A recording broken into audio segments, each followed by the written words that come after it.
नमस्कार दोस्तों, जय हिंद। कैसे हो आप सब? बढ़िया। तो आपके लिए न्यू क्वेश्चन पंचायत रिलेटेड लेकर आया है। तो पहला क्वेश्चन है, पंचायती चुनाव के लिए उम्मीदवारों की न्यूनतम आयु सीमा कितनी होनी चाहिए? 21 साल। और दूसरा क्वेश्चन है, राष्ट्रीय पंचायत राज दिवस प्रतिवर्ष कब मनाया जाता है? राष्ट्रीय पंचायती राज दिवस प्रतिवर्ष कब मनाया जाता है? तो उसमें आता है 24 अप्रैल आता है, 24 अप्रैल। राष्ट्रीय पंचायती राज दिवस भारत में हर साल 24 अप्रैल को राष्ट्रीय पंचायती राज दिवस मनाया जाता है। भारत में 73वें संविधान संशोधन अधिनियम 1992 को 24 अप्रैल 1993 से लागू किया गया है। तो भारत के प्रधानमंत्री मनमोहन सिंह ने 24 अप्रैल 2010 को पहला राष्ट्रीय पंचायती राज दिवस घोषित किया था। उस दिवस का मुख्य उद्देश्य स्थानीय शासन के महत्व के बारे में जागरूकता बढ़ाना है। ऐसा मनमोहन सिंह ने कहा था। ऐसा कि भारत में प्रधानमंत्री मनमोहन सिंह 24 अप्रैल 2010 को पहला राष्ट्रीय पंचायती राज दिवस घोषित किया था। तो अब हर साल तो मनाया जाता है 24 अप्रैल को पंचायती राज दिवस के रूप में मनाया जाता है। तो आप सभी को ये याद रखना है, क्योंकि एग्ज़ाम में पूछा जाता है। गुजरात पुलिस में एक क्वेश्चन पूछा गया था कि पंचायती राज दिवस कब किस तारीख को मनाया जाता है? तो 24 अप्रैल को। लोकतांत्रिक विकेंद्रीकरण की ये योजना सर्वप्रथम 2 अक्टूबर 1959 को राजस्थान में शुरू की थी। आंध्र प्रदेश में ये योजना 1 नवंबर 1959 को शुरू की गई थी। संविधान की 11वीं अनुसूची पंचायती राज निकायों के दायरे में 29 कार्य को शामिल करती है। लॉर्ड रिपन को भारत में स्थानीय स्वशासन का जनक माना जाता है। लॉर्ड रिपन को भारत में स्थानीय स्वशासन का जनक माना जाता है। ये पूछा जा सकता है क्वेश्चन। भारत के पूर्व प्रधानमंत्री मनमोहन सिंह ने 24 अप्रैल 2010 को पहला राष्ट्रीय पंचायती राज दिवस घोषित किया था। भारत संविधान के किस भाग में पंचायती राज संविधान प्रावधान है? संबंधित प्रावधान है। भारत संविधान के किस भाग में पंचायती राज संबंधित प्रावधान है? तो उसमें आता है भाग 9 में, भाग 9 में। भारतीय संविधान के भाग 9 में पंचायती राज से जुड़े प्रावधान है। संविधान के इस भाग में को 1992 से संविधान 33वां संशोधन अधिनियम के जरिए जोड़ा गया था। इसमें ग्रामीण स्तर पर स्थानीय स्वशासन के प्रावधान शामिल है। तो ऐसा 73वें संशोधन से हुआ है, जरिए जोड़ा गया था। इस ग्रामीण स्तर पर स्थानीय स्वशासन के प्रावधान शामिल है। संविधान के किस भाग में ग्राम पंचायतों की स्थापना की बात की गई? संविधान के किस भाग में ग्राम पंचायतों की स्थापना की बात की गई है? तो उसमें आता है भाग 4, भाग 4 आता है। भाग 4 याद रखिए। भारतीय संविधान के भाग 4 में अनुच्छेद 40 में ग्राम पंचायत गठन और उन्हें शक्तियाँ देने की बात कही गई। वही पंचायती राज व्यवस्था से जुड़े प्रावधान संविधान के भाग 9 में है। इस भाग में अनुच्छेद 243 से लेकर 2430 तक शामिल है। इस भाग में अनुच्छेद 243 से लेकर 2430 तक शामिल है।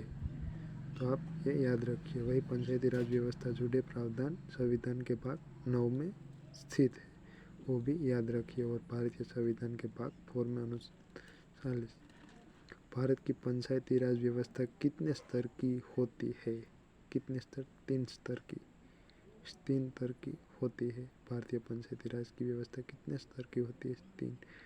त्रिस्तरीय पंचायती राज व्यवस्था का प्रारंभ किसके द्वारा कराया गया था? तो उसमें आता है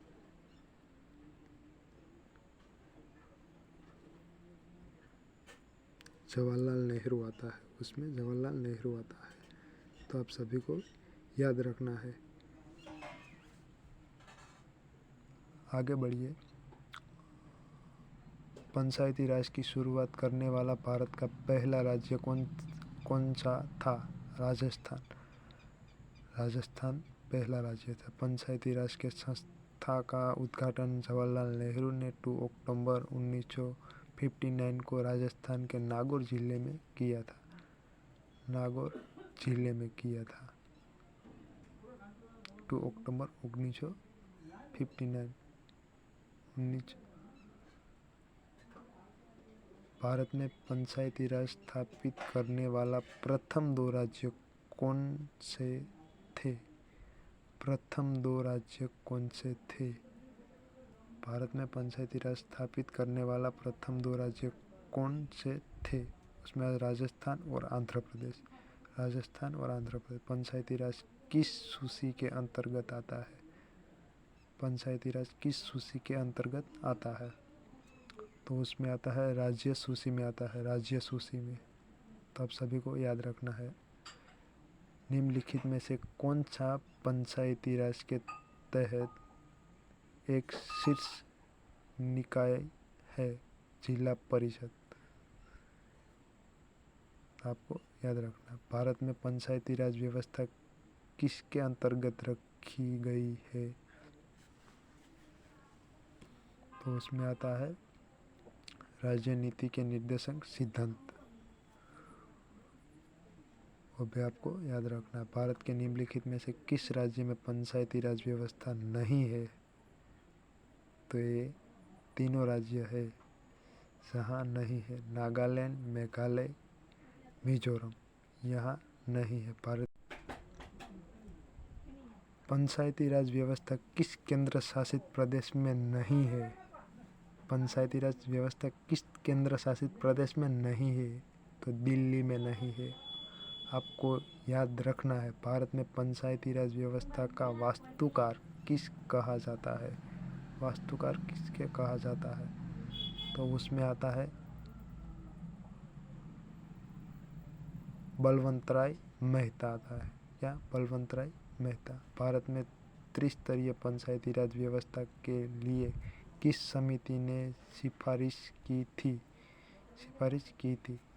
तो उसमें भी आता है बलवंतराय मेहता ही आता है। उसमें भी बलवंतराय मेहता ही आता है। भारत में त्रिस्तरीय पंचायती राज व्यवस्था के लिए किसी समिति का सिफारिश की थी? बलवंतराय मेहता को याद रखना है। पंचायती राज प्रणाली में पंचायती समिति का गठन किसके स्तर पर किया जाता है? तो उसमें आता है खंड। पंचायती राज प्रणाली में पंचायती समिति का गठन किसके स्तर पर किया जाता है? तो उसमें आता है खंड। आपको सभी क्वेश्चन याद रखना है। बलवंतराय मेहता समिति का गठन कब किया गया था? बलवंतराय मेहता समिति का गठन कब किया गया था? तो उसमें आता है 1957 में। पंचायती राज व्यवस्था जुड़ी कुछ महत्व समितियाँ। तो उसमें हनुमंत राव समिति 1983 में, जीवी के राव समिति 1985 में। वो 2 समिति भी याद रखनी है। आगे आएगी समितियों, वो सभी याद रखना, आपके एग्जाम में बहुत काम आएगा।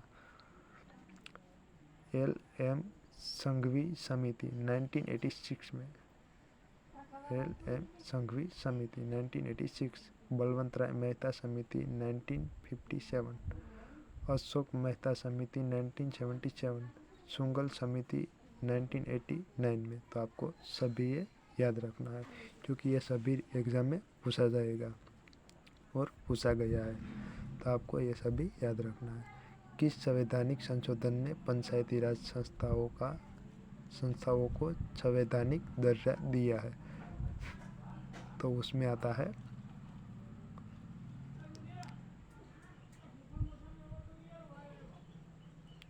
उसमें आता है आपको बी, ये आता है 73वां संशोधन अधिनियम। निम्नलिखित में से कौन सी अनुसूचित पंचायती राज प्रणाली के कामकाज से संबंधित है? तो उसमें आता है 11वीं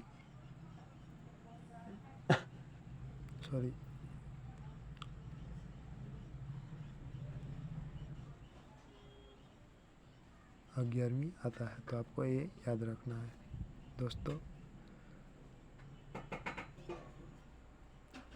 और आगे क्वेश्चन, संविधान का कौन सा अनुच्छेद पंचायती राज को परिभाषित करता है? संविधान का कौन सा अनुच्छेद पंचायती राज को परिभाषित करता है? तो उसमें आता है